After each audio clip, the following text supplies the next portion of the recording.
सबसे पहले बात हुई है आधार, जितने लोग फर्जी, पहला पॉइंट यही था। पॉइंट कुल 5 पॉइंट पर सचिव जी से बात हुई है आज। पहला पॉइंट ये था कि यूपी SSC JEE 4612 में जितने लोगों ने फर्जी में फॉर्म भर दिया है उनको कैसे बाहर किया जाएगा या उनको कैसे हटाया जाएगा।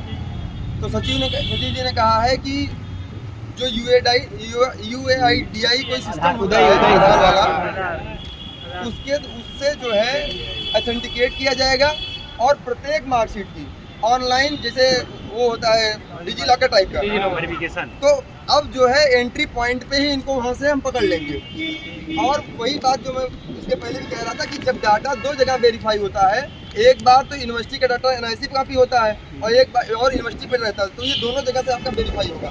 तो जो लोग जो है इसमें फर्जी फॉर्म भर दिए हैं वो इसमें निश्चित रूप से पकड़े जाएंगे। इसमें एक भी व्यक्ति जो है वो फर्जी शॉर्टलिस्ट नहीं होने पाएगा। तो पहला पॉइंट हमारा क्लियर हो गया। दूसरी बात ये थी कि भर्ती प्रक्रिया जो है वो 7 मार्च 2024 को भर्ती आई, इसके बाद जो है अभी तक फाइनल रिजल्ट नहीं आ पाया। तो उसके लिए क्या कर रहे हैं, तो उन्होंने ये कहा कि देखिए, पहली बात तो आपकी भर्ती पर जब केस हो गया था तो अभी पेपर हुआ है 3 मई को, तो आप हमें समय दीजिए। आपको जब आंसर की दे दिया गया है तो आप समय दीजिए, 5 महीने समय दीजिए, आपको हम नवंबर तक रिजल्ट देंगे और उस बीच में हमको पिंच मत कहिए। रही बात कि हाँ जो केस का है, उस केस में जो भी हर संभव प्रयास हो सकता है आपकी भर्ती क्लियर कराने के लिए आयोग हम तत्पर है और वो जल्दी जल्दी क्लियर कराया जाएगा। तीसरी बात इसमें यह थी कि जो नई भर्ती के संबंधित है, तो JEE की भर्ती के लिए, सिविल के लिए, तो उन्होंने ये कहा कि भाई अभी के लिए JEE की भर्ती सिविल की नहीं आ रही है, पुरानी भर्ती क्लियर होगी तो नई भर्ती आएगी।